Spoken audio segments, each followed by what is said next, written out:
Muy buenas tardes, bienvenidos todos y todas a este acto de presentación de la publicación Grado, Grau, Villa y Alfoz número 11. Como casi todos los que estáis aquí presentes ya sabéis, es una revista de temas locales que recoge las ponencias de las jornadas de estudios locales que organiza el Ayuntamiento de Grau a través del Museo Etnográfico y el Círculo de Estudios Pramarenses.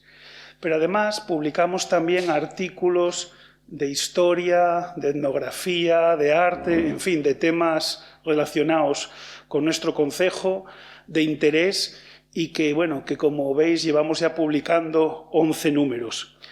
Decimos ahora ya publicación porque ya es más que una revista. Este número alcanza las 128 páginas, cuando lo habitual eran 80, y mientras haya trabajos de interés para publicar, el tamaño de la revista irá en consonancia con los contenidos. En este número colaboran varias personas que luego irán interviniendo e incluye 4 artículos. Uno dedicado al centenario de la inundación del río Martín.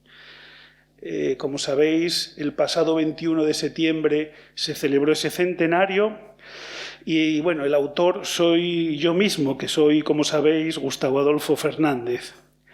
El segundo de los artículos es obra de José Luis Argüelles García y se titula Los molinos de San Pelayo de Grado en el siglo XIV, aportación al estudio del molino hidráulico en la Edad Media de Asturias. El tercero de los artículos es muy especial y luego os explicaré por qué. Es obra de Daniel Jiménez Villa, Grado, estafeta subalterna de correos desde 1779. Y finalmente, un artículo, sobre todo visual, a base de fotografías, de José Luis Rodríguez Tamargo, Los días contados, un recorrido fotográfico por Grado a finales de los años 70. Sabéis que este número y los anteriores son de difusión gratuita, todos los presentes al final del acto podéis llevaros vuestro ejemplar. Además, se reparte por las distintas casas de cultura y bibliotecas de Asturias y centros escolares del concejo, otros organismos e instituciones culturales.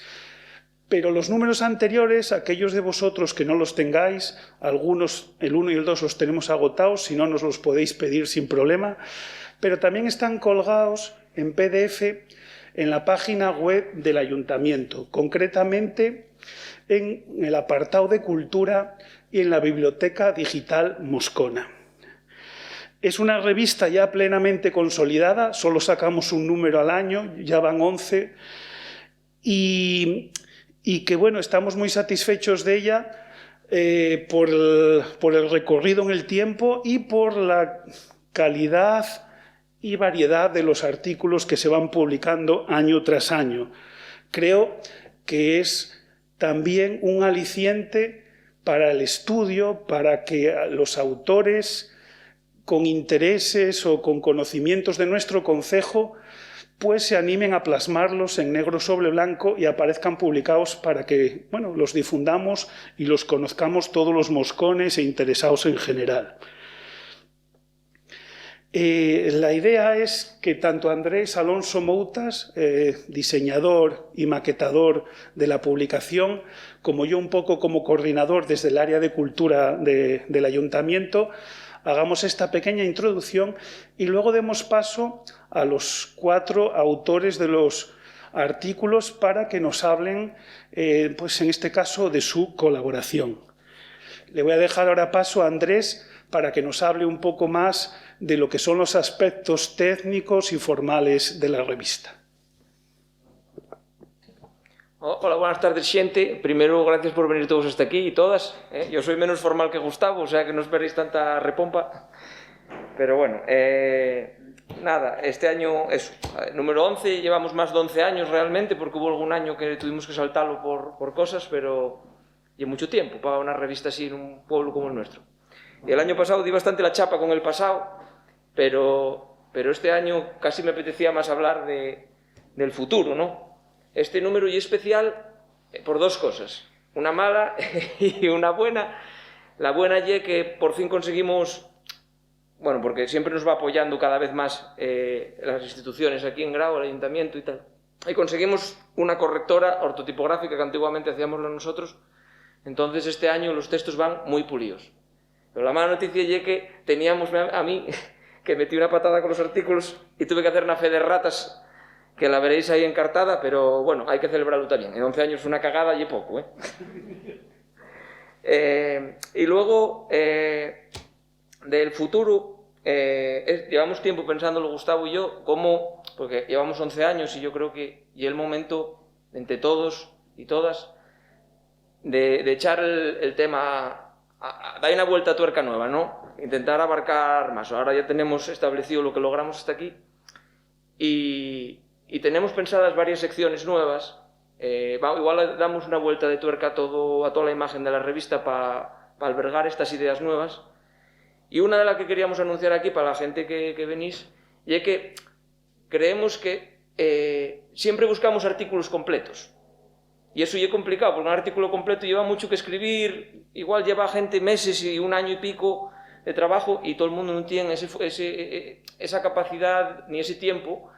Entonces, estuvimos pensando en añadir al final de la revista una zona de apéndices, que yo creo que está más a los tiempos de la gente. De tal manera que cualquiera que sepa algo de los artículos que leyó o algo que se pueda relacionar con algún artículo o con alguna curiosidad que crea que tenga interés, pueda mandarla también en un texto más corto y sirva para que lo lea otro y así ir generando bolas nuevas que creo que pueden tener mucho interés.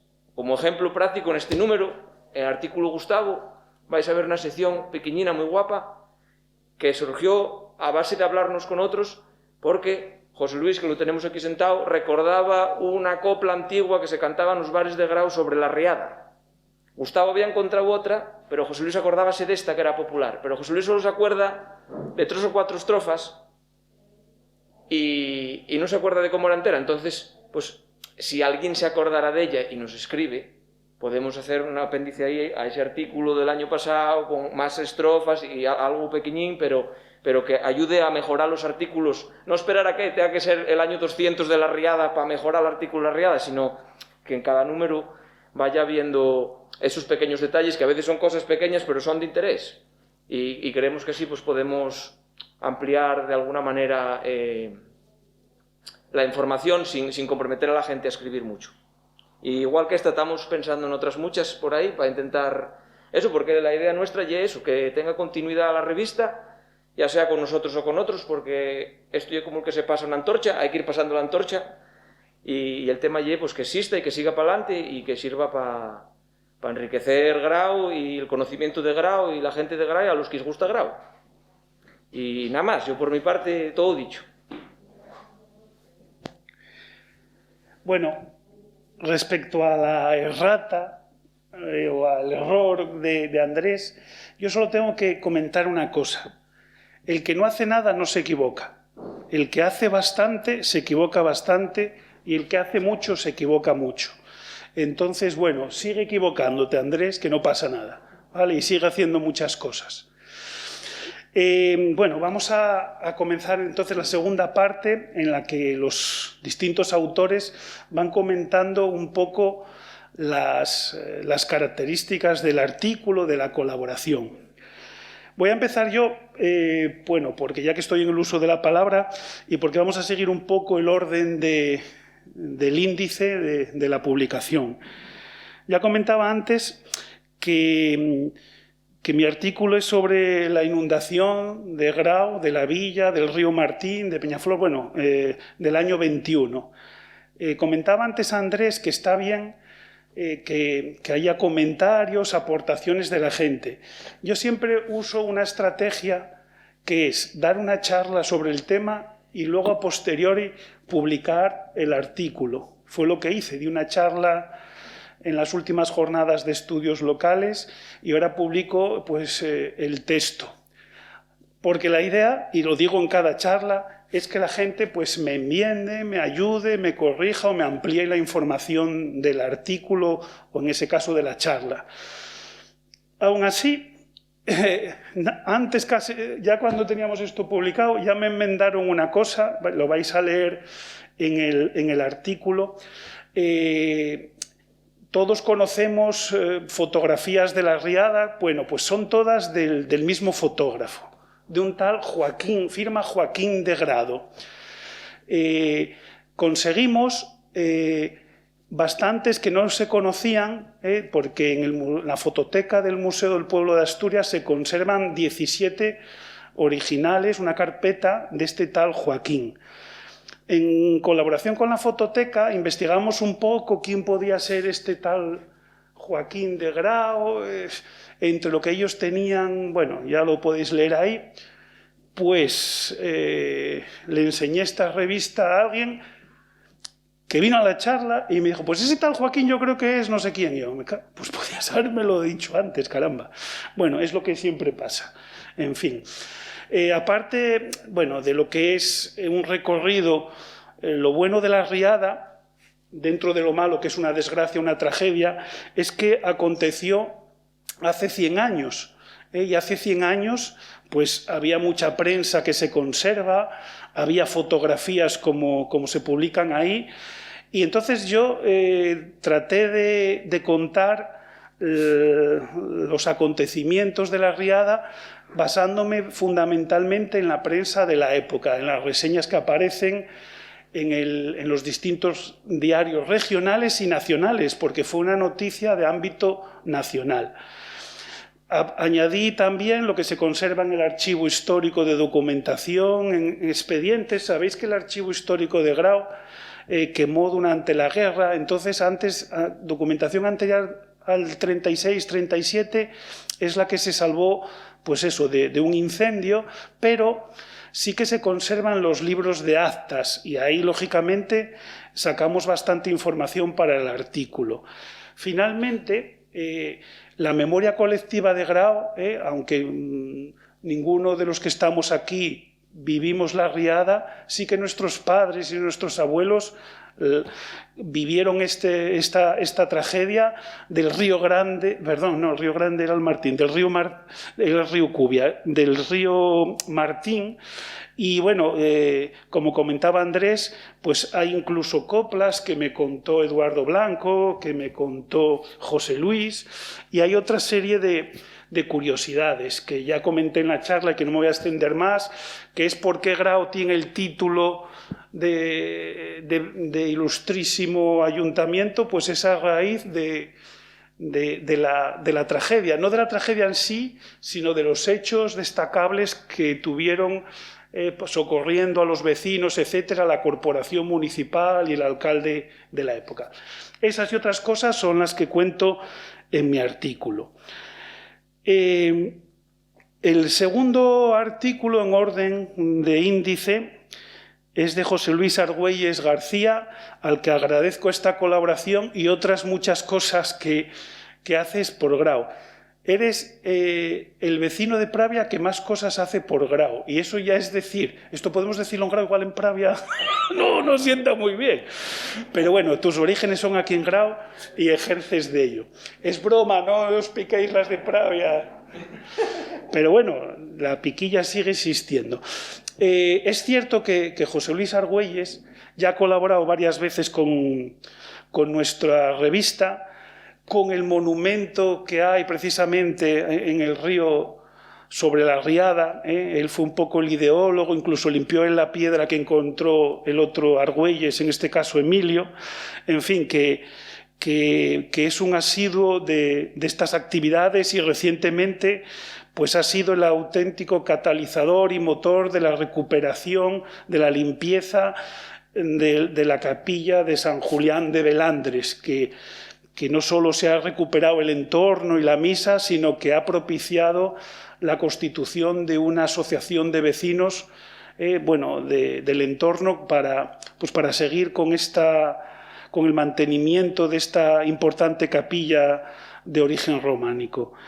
Invito a José Luis a que acuda a la Trila a contarnos su artículo.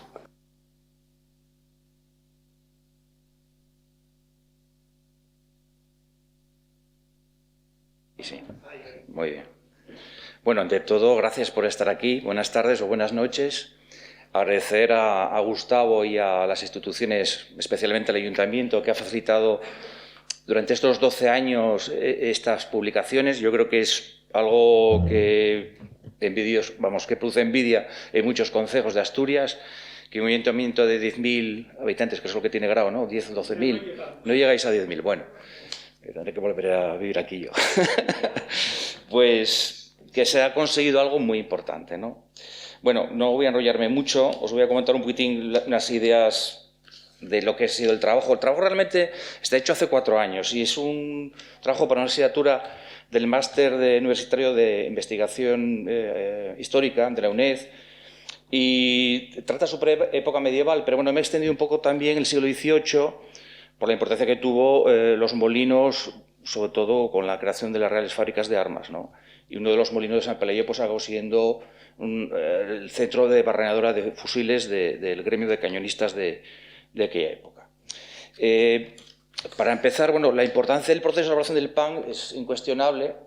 Yo creo que hasta hace muy bien poco el pan formaba parte de la dieta del asturiano, y en la Edad Media mucho más, ¿no? El pan era un alimento fundamental en la dieta y eso trascendía en la economía. El proceso de elaboración del pan pues, necesitaba 2 tipos de ingenios. El molino hidráulico, aquí en Asturias el molino eólico no creo que haya tenido, que yo sepa, presencia, y luego el horno para cocer el pan, ¿no? Entonces este proceso de fabricación generaba rentas, generaba recursos, y en el trabajo lo que intento explicar es quiénes eran los propietarios de estos molinos. La primera noticia que se tiene sobre los molinos hidráulicos en San Pelayo de aquí de La Mata, no San Pelayo de Sierra, es en el siglo X. En el 967, en Libertas Mentorum, el obispo de Oviedo, don Diego, en su testamento habla de una propiedad suya, que es la villa de San Pelayo, con su iglesia y sus molinos y sus canales. Esa es la primera noticia que tenemos sobre estos molinos. Y establece unos límites de ese territorio, ¿no?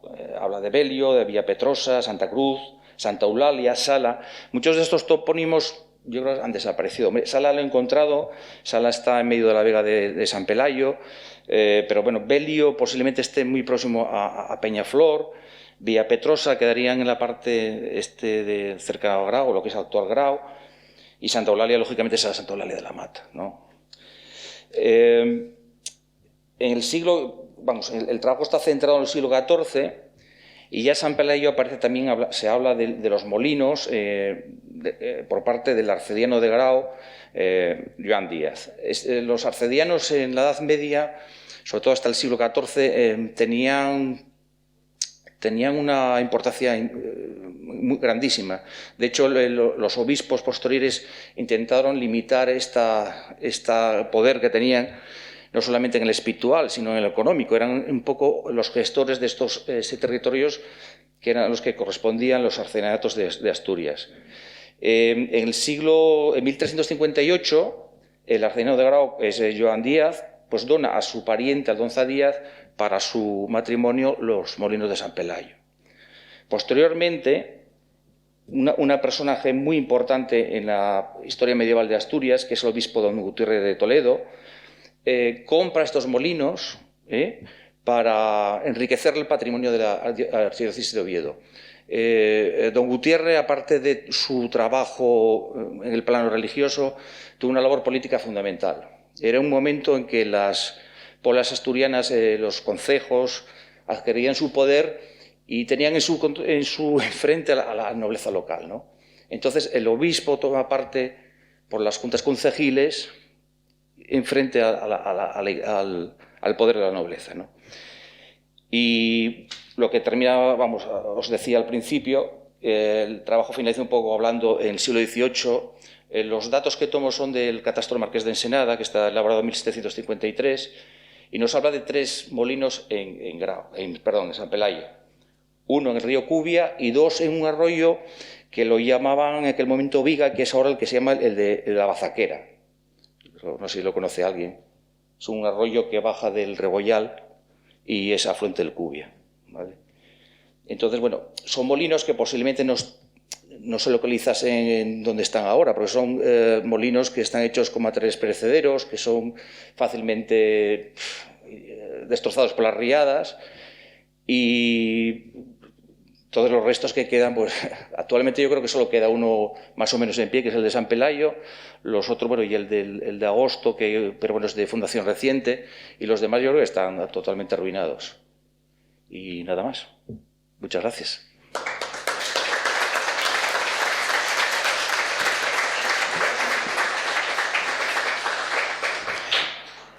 Bueno, el siguiente artículo de la revista, de este último número, se titula Grado, estafeta subalterna de correos desde 1779, de Daniel Jiménez Villa. Hace un tiempo, el Grupo Filatélico y Numismático de Gijón me hizo llegar a la biblioteca de Grao un número en el que aparecía un artículo con este mismo título. Es una revista que circula entre los coleccionistas de este colectivo gijonés. Me pareció muy interesante y enseguida le propuse a su autor, a Daniel Jiménez Villa, que si lo podíamos publicar en la revista de estudios de aquí locales. Él aceptó, de hecho me envió una versión en papel incluso más ampliada de la que se había publicado en la revista especializada de Filatelia, y ahí está lo terrible y lo habitual de la vida, que como solo publicamos un número al año, cuando me vuelvo a poner en contacto con él pidiéndole que me envíe, no en papel, sino en versión digital, para no tener que escanear ni volver a teclear el contenido del artículo, la que me contesta es su hija María del Pilar Jiménez Álvarez, que su padre había fallecido. Ya veis cómo es la vida. Queremos dedicar este número, por supuesto, a Daniel Jiménez. Me acaban de decir sus hijos que están hoy aquí, Alberto y María del Pilar, que tenía ilusión en venir aquí a este acto y participar en él, y van a ser en su nombre, como digo, Alberto y María del Pilar los que nos dirijan unas palabras. Y le vamos a dedicar, por supuesto, no un minuto de silencio, sino un aplauso, si os parece, a Daniel.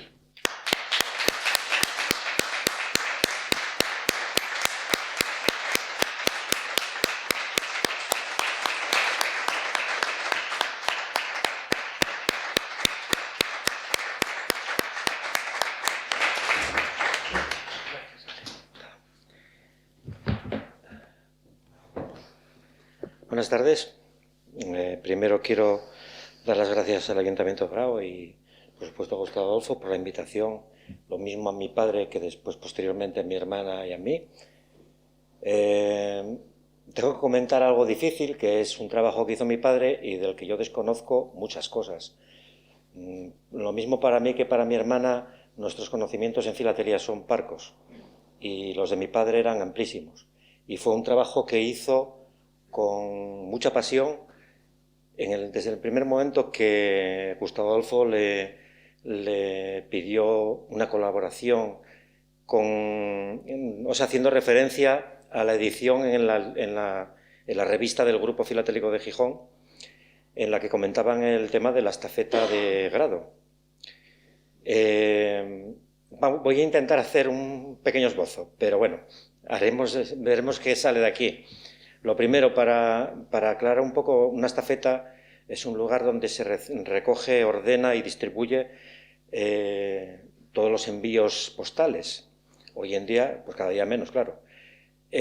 Antiguamente, pues estas estafetas tenían un matasellos, que ellos llamaban sello, con el que se marcaban las cartas cuando llegaban, una vez que se llegaba a la estafeta para su distribución posterior, ¿no? Bien, pues ese era el inicio del trabajo de mi padre, ¿no? La recopilación de todas aquellas marcas diferentes que hubo durante muchos años en la estafeta de grado. A partir de ahí ya no puedo contar mucho más porque fue un trabajo que hizo él a modo personal. Sé que contribuyó con distintos sellos, distintos matasellos, distintas cartas que se publican, muchas de ellas en el libro que hoy se presenta, y que además mi padre ya estaba emocionado con intentar aumentar la colaboración con el Ayuntamiento de Grado y buscar más información relativa a la filatelia que tuviera que ver con Grado y bueno, y con sus habitantes. Desgraciadamente, pues no llegó a tener tiempo. Curiosamente, él editó varios libros sobre filatelia en Gijón. El último que se editó se presentaba el día que falleció. Entonces, bueno, pues disculpen, me sale un poquito la emoción.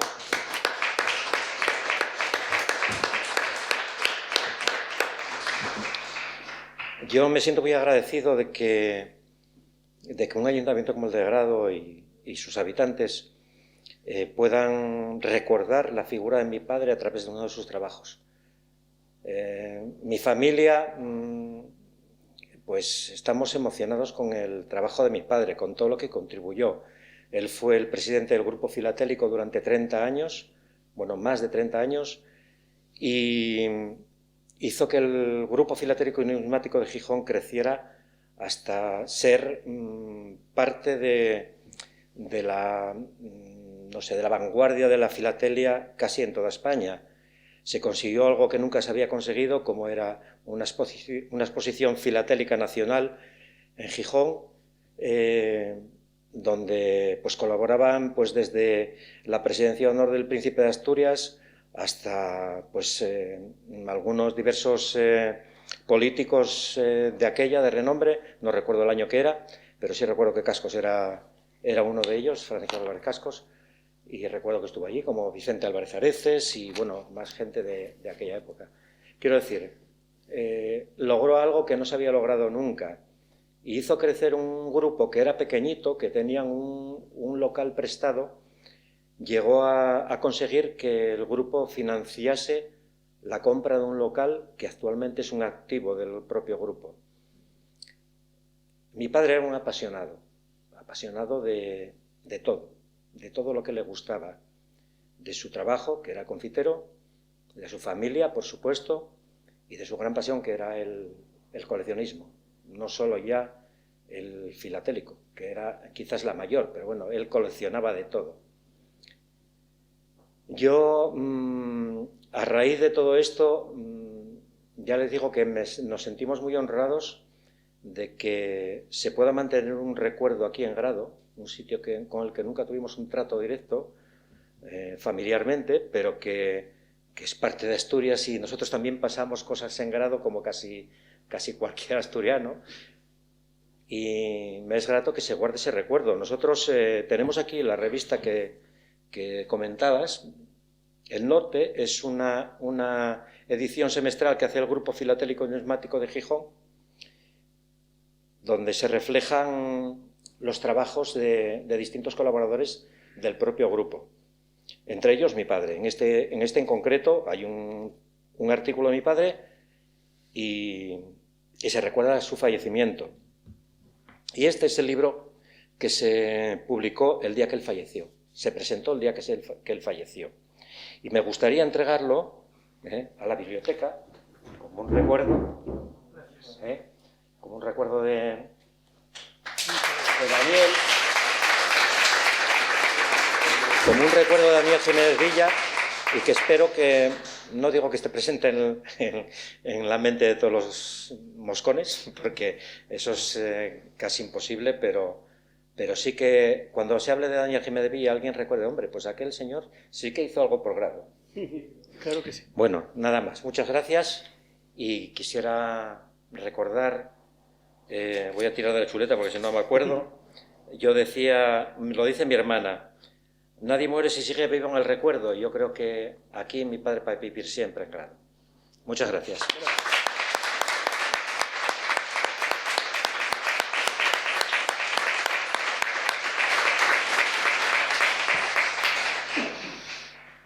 Bueno, muchas gracias a Alberto, a María y por supuesto a Daniel, que efectivamente seguirá siempre aquí con nosotros en la biblioteca y en este libro que hoy presentamos también. Continuamos a continuación con el último de los artículos que componen la publicación de este año. El título es Los días contados, un recorrido fotográfico por grado a finales de los años 70, y es sobre todo, como comentaba al principio de este acto, un repaso visual al grado de los años 70, bueno, a lo que quedaba de otros tiempos y duró muy poco después, porque es una selección de fotografías de José Luis Rodríguez Tamargo, de elementos arquitectónicos de la villa que desaparecieron por aquellos años, en los 70. Él tuvo la perspicacia o el interés de fotografiar distintas calles y plazas y distintos edificios que por el estado de conservación o por distintos factores él se daba cuenta que estaban a punto de desaparecer y quedan aquí como testimonio en esta revista. José Luis. Hola, muy buenas tardes a todos. Nuevamente por aquí, que, bueno, sabéis que soy, puedo decir, medio moscón o un moscón más, aunque llevo tiempo viviendo fuera, y aquí vine a vivir sobre el 73. Antes de iniciar un pequeño comentario sobre el artículo, quiero decir a José Luis Argüelles que me parece, y supongo que los que estáis aquí, una gran mayoría lo sabe, ese arroyo que baja del Rebollal me parece que cruza la carretera al lado de la capilla de San Pelayo. Sí, está la gasolinera y luego la casa de la gasolinera y allí mismo lo cruza. O sea, debe ser que se refiere a ese. Como antes hablabais del tema de las aportaciones, es como una aportación más. Bueno, decir que es la primera vez que yo publico un artículo, o me publican un artículo aquí en esta revista, del Círculo Paramarense, del que yo pertenezco desde su creación. Yo llevo colaborando con estos amigos que somos los que estamos revolviendo por aquí siempre por esta bendita Casa de la Cultura, el Palacio de la Carzana, o Casa Miranda, desde hace muchos años en muchas cosas. Normalmente mi contribución a eso es en el tema de hacer alguna cuestión artística para las portadas y, bueno, este año también. Este año cambié un poco el estilo, creo que va a estar bastante referido. Casi siempre los dibujos que hago van en relación con alguno de los artículos que hay en ellos. Y este año, pues bueno, es un poco más abstracto, pero a fin de cuentas, pues creo que jugando con el color, pues el agua y el verdor y un poco esos rojos que muchas veces pueden simbolizar la catástrofe o la tragedia, y es un poco por donde lo intenté hacer. En el tema de las fotografías, pues yo vine a vivir a Grado en el año 73 y a los pocos años de estar aquí tuve el honor de entablar una gran amistad con Juan Luis Álvarez Vilanova, ya fallecido, que era de La Mata. Él vivía en Gijón, pero venían todos los fines de semana, él y su hermano Pepe, aquí a pasar los fines de semana. Y él era un gran aficionado a la fotografía y fue un poco el que, bueno, yo hasta entonces, bueno, pues yo creo que teníamos lo que de aquella casi todos teníamos, ¿no? Una pequeña máquina que hacías porque si ibas de viaje o de vacaciones o tal, y poco más. Con él, pues bueno, aprendí cosas en cuanto a encuadres, en cuanto a contraluces, en cuanto a tal, y me fue metiendo un poco por ello, incluso a revelar. Él tenía un pequeño laboratorio en casa, revelaba en blanco y negro. La foto entonces no es como ahora, ahora es disparar a degüello, porque como podemos borrar, cambiar, tal, no hay que coger, lo primero comprar el carrete, luego hay que revelarlo, luego las que no salieron bien, las que no salieron mal, y claro, todo eso llevaba un coste. Bueno, pues esa afición me dio a mí en la zona, el reportaje está hecho lo que es el núcleo de Grau, y en realidad en aquellos años 70 era cuando empezaba a expansionarse y cuando empezaba a haber nuevas edificaciones y tal, pero yo no es porque tuviera intuición o nada, pero me parecía que había determinadas cosas que poco iban a durar. Bien es verdad que en la villa hay muchas casas que se han rehabilitado y que conservaban un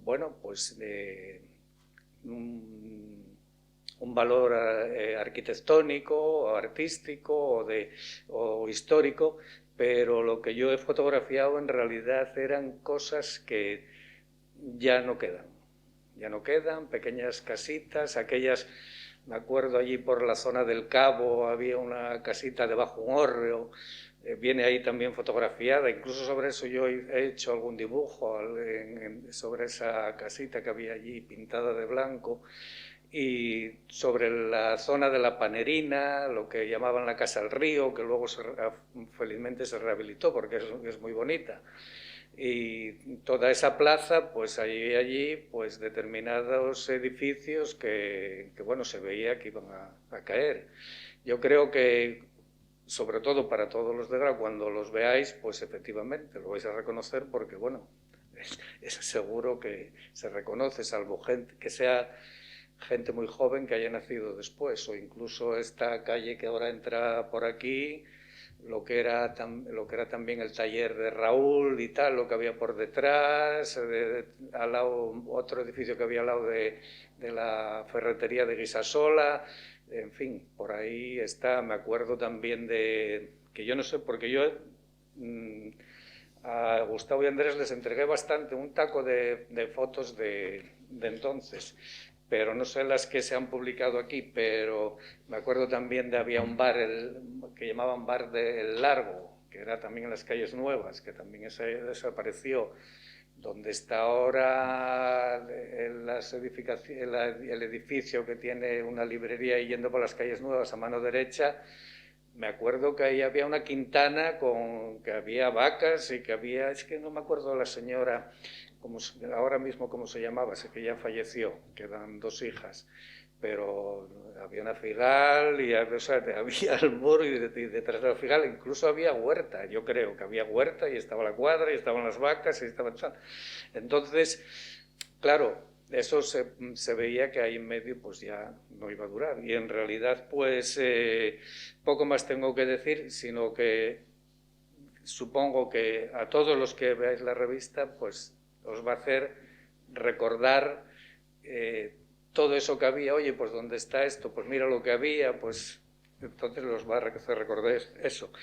Y en realidad no fue por ningún estudio en especial, sino, bueno, puede ser una intuición o un azar, o el hecho de que quizás a lo mejor el que yo viniera de fuera, a lo mejor si hubiera sido nacido en Grau, y pues cuando tenía 20 y tantos años, pues como lo has visto siempre, pues no te preocupas hasta que a lo mejor de un día una pala lo tira abajo y dices, oye, si ahora lo tiraron esto.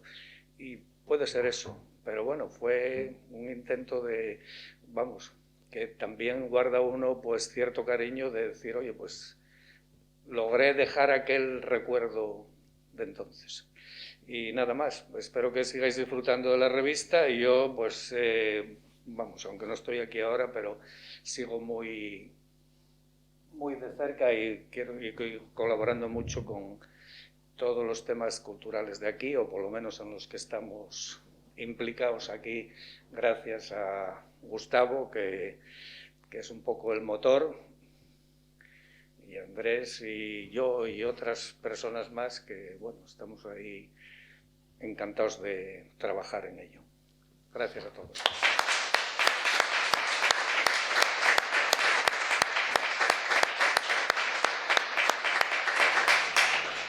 Bueno, poco más. Ahora os vamos a obsequiar a todos los presentes con un ejemplar. Sí que, bueno, luego haremos una foto con los autores, pero bueno, si esperáis un segundo, vamos repartiendo las revistas. Y es importante, ya como punto final, aposteando un poco lo que dice José Luis, que, bueno, que valoremos un poco nuestra historia, nuestro patrimonio, y que todos aquellos de vosotros que a lo mejor tenéis fotos antiguas en casa o algún documento de interés, yo ya no te digo que nos lo traigáis a la Casa de la Cultura, que nos lo dejéis simplemente digitalizar, escanear. ¿Para qué? Para este tipo de revistas y, sin ir más lejos, para el proyecto que estamos ahora embarcados en el Ayuntamiento, que es poner una parte del Museo Etnográfico en el Palacio Fontela, la parte más dedicada precisamente a la villa, al mercado, al comercio tradicional. Estamos buscando fotos de comercios. Ahí lo dejo. Muchas gracias.